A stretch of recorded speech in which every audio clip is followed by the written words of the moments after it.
नमस्कार भक्तों, स्वागत है हमारे इस चैनल अनमोल विचार टिप्स पर। वीडियो देखने से पहले एक प्यारा सा कमेंट कर दे। हर हर महादेव। अगर चाहते हैं कि पैसों की दिक्कत नहीं हो तो नवरात्रि पर घर में लगाएं।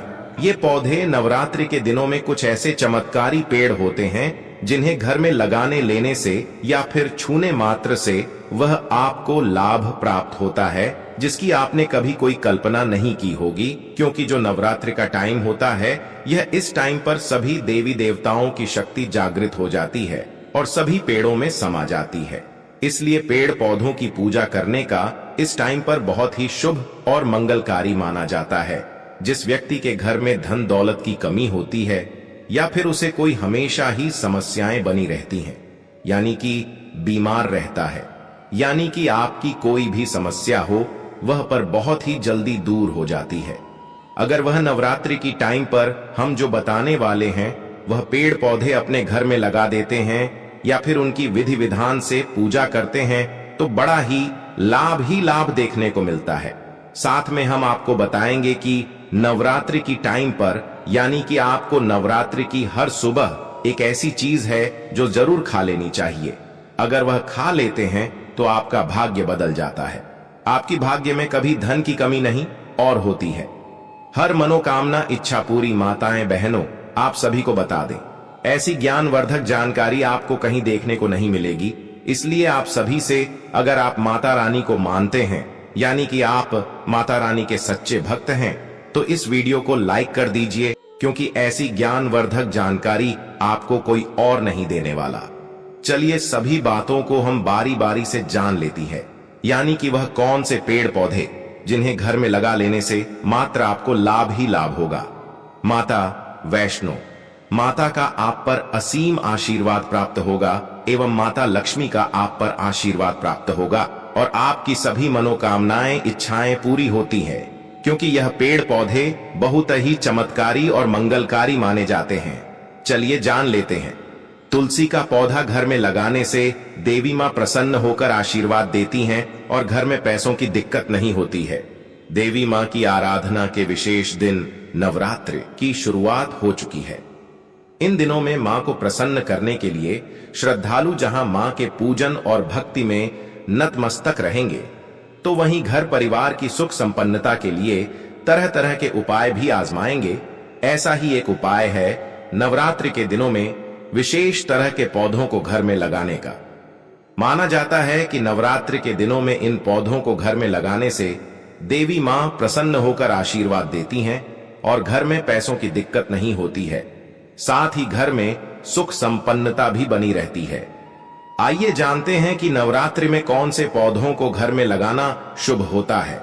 तुलसी का पौधा, हिंदू धर्म में तुलसी के पौधे का विशेष महत्व है और इस पौधे को बहुत ही शुभ माना जाता है। कहा जाता है कि नवरात्रि के दौरान घर में तुलसी का पौधा लगाना बेहद शुभ होता है। स्वच्छता के साथ इस पौधे को घर में लगाने से मां लक्ष्मी प्रसन्न होती हैं और सुख समृद्धि का आशीर्वाद देती हैं, जिससे घर की आर्थिक स्थिति में सुधार होता है और पैसे की दिक्कत खत्म होती है। लेकिन तुलसी का पौधा लगाने के बाद इस बात का ध्यान रखें कि रविवार और एकादशी को छोड़कर रोजाना तुलसी के पौधे में जल चढ़ाएं। साथ ही शाम के समय तुलसी के पास घी का दीपक भी जलाएं। शंख पुष्पी का पौधा, शंख पुष्पी के पौधे को भी बेहद शुभ माना जाता है। इस पौधे को नवरात्रि के दिनों में लगाने से घर में संपन्नता आती है। यदि आप भी इस पौधे को नवरात्रि के 9 दिनों में से किसी एक दिन लगाते हैं तो मां दुर्गा प्रसन्न होकर आपके घर में वास करेंगी।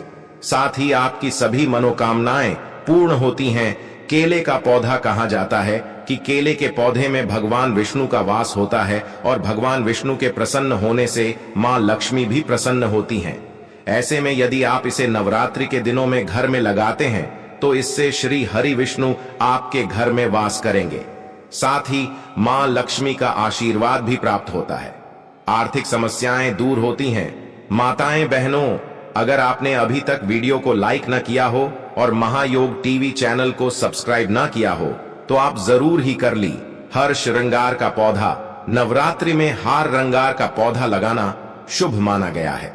यदि आप हार रंगार का पौधा लगाने जा रहे हैं तो सबसे पहले स्नान आदि के बाद स्वच्छ वस्त्र धारण करें। इसके बाद ही हार रंगार का पौधा लगाएं। कहा जाता है कि इससे व्यक्ति की आर्थिक स्थिति मजबूत होती है। जवा कुसुम गुड़हल नवरात्रि के अवसर पर जवा कुसुम के पौधे लगाना शुभता का प्रतीक माना जाता है। इसे गुड़हल भी कहते हैं। यह मां दुर्गा का सर्वाधिक प्रिय फूल होता है। यूं तो जवा कुसुम की कई वैरायटी होती हैं, लेकिन मां भगवती को सबसे प्रिय रक्त वर्ण वाला जवा कुसुम फूल होता है। हालांकि मां ब्रह्मचारिणी को सफेद रंग का गुड़हल बहुत प्रिय है, इसलिए रक्त वर्ण वाले जवा कुसुम के साथ साथ सफेद गुड़हल का फूल लगाने से मां दुर्गा बहुत प्रसन्न होती हैं। गुड़हल का फूल कटिंग से लगाया जाता है। एक बार लगाया गया गुड़हल वर्षों तक फूल देता है। विल्व पत्र यानी बेल का पत्ता, विल्व पत्र को कई नामों से जाना जाता है। ऐसी मान्यता है कि नवरात्रि पर मां को आमंत्रण देने के लिए बेल के पेड़ के पास जाकर मां भगवती का आह्वान किया जाता है। बेल एक बड़ा वृक्ष होता है, लेकिन आप इसे गमले में भी बो सकते हैं। बस साल में एक बार इसकी ट्रिमिंग अवश्य करनी होती है। हालांकि इसकी कटिंग भी लगाई जाती है और बीज भी बोया जाता है, मगर फिलहाल तो इसे नर्सरी से खरीद कर लगाना ही बेहतर होगा।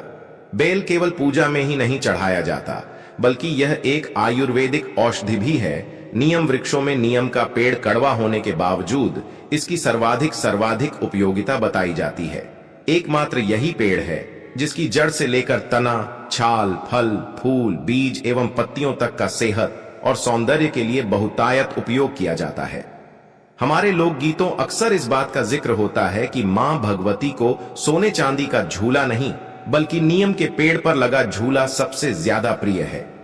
नीम का बड़ा वृक्ष होता है, मगर आप चाहें तो इसे गमले में भी लगा सकते हैं।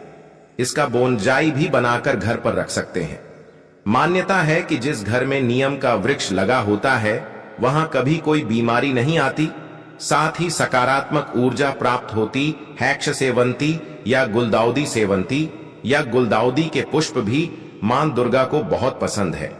इन फूलों से मां दुर्गा की खास पूजा भी की जाती है, जिससे मां की विशेष कृपा प्राप्त होती है। गुलदाउदी में काफी सारी वैरायटी उपलब्ध है। आप बैंगनी, लाल और सफेद रंग के गुलदाउदी मां दुर्गा को अर्पित कर सकते हैं, क्योंकि ये कलर मां के प्रिय कलर होते हैं। इसे कटिंग से लगाया जा सकता है, लेकिन इसके बीज भी लगाए जा सकते हैं। दूर्वा लगभग सभी देवी देवता की पूजा एवं अनुष्ठान के समय चढ़ाया जाने वाला बहुत काम का घास है। श्री गणेश भगवान का तो सबसे प्रिय वनस्पति माना जाता है दूर्वा को। इसे नवरात्रि में अवश्य लगाएं।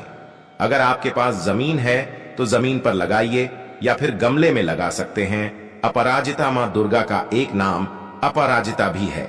अपराजिता लतारों में उगती है और बहुत आसानी से लगाई जा सकती है। यह 2 रंगों में होती है, नीला और सफेद। इसे शंख पुष्पी और विष्णुकांता के नाम से भी जाना जाता है। अपराजिता सिंगल परत के अलावा डबल परत में भी मिलता है। डबल परत वाला अपराजिता ज्यादा सुंदर दिखता है। दोनों ही रंगों के अपराजिता के पुष्प मां दुर्गा को बहुत प्रिय है, इसलिए इस नवरात्रि में किसी भी एक दिन इस पौधे का रोपण अवश्य करनी चाहिए। ऐसा करने से मां दुर्गा की विशेष कृपा बरसती है। अपराजिता के फूल न केवल पूजा में चढ़ाए जाते हैं, बल्कि इसे ब्रेन टॉनिक भी कहते हैं। इन फूलों को उबालकर उसका पानी बच्चों को पिलाया जाए तो बच्चों का दिमाग का विकास होता है। पान एक ऐसा पौधा है जिसका प्रयोग हर धार्मिक प्रकांडों में किया जाता है। इसे पूजा के प्रारंभ और अंत दोनों प्रयोग किया जाता है। नवरात्रि पूजा के 10वें दिन हवन से पूर्व मां दुर्गा को पान का भोग लगाकर ही उनकी विदाई की प्रक्रिया शुरू की जाती है। अगर आपके पास पान का पौधा नहीं है तो नवरात्रि के किसी भी दिन पान का पौधा अवश्य लगा लीजिए। यह बहुत शुभ होता है। इसे गमले में लगाया जा सकता है, चूंकि यह इंडोर प्लांट है, अतः इसे घर आंगन के भीतर भी लगाया जा सकता है। घर में बनी रहती है। सुख शांत नवरात्रि में हर दिन मां दुर्गा को लाल गुड़हल का फूल अर्पित करना चाहिए। लाल गुड़हल के फूल से देवी की पूजा का वर्णन विभिन्न पुराणों और शास्त्रों में बताया गया है, लेकिन कम लोगों को पता है कि देवी को शमी का पत्ता भी अत्यंत प्रिय है। नवरात्रि में देवी को गुड़हल और साथ में शमी का बस एक पत्ता हर दिन चढ़ाएं तो मां भगवती की असीम कृपा प्राप्त होती है। शमी का पत्ता माता को अर्पित करने से घर में सुख शांति बनी रहती है और सभी संकट दूर होते हैं। शमी के संबंध में यह है कथा। शमी के पत्ते के संबंध में एक कथा भी मिलती है। कथा के अनुसार महाराज दशरथ को दशहरे के दिन ही शमी के वृक्ष से ही सोने की सिक्कों की प्राप्ति हुई थी। उस समय से ही शमी के वृक्ष की पूजा दशहरे के दिन करने की परंपरा चली आ रही है। साथ ही एक अन्य कथा में वर्णन मिलता है कि भगवान राम ने मां दुर्गा की पूजा के साथ शमी के पेड़ की भी पूजा की थी। तो दोस्तों वीडियो ज्यादा लंबा नहीं करेंगे, वीडियो को यही समाप्त कर देते हैं। जाते जाते एक प्यारा सा कमेंट जरूर कर देना। हर हर महादेव, जय शिव शंभू।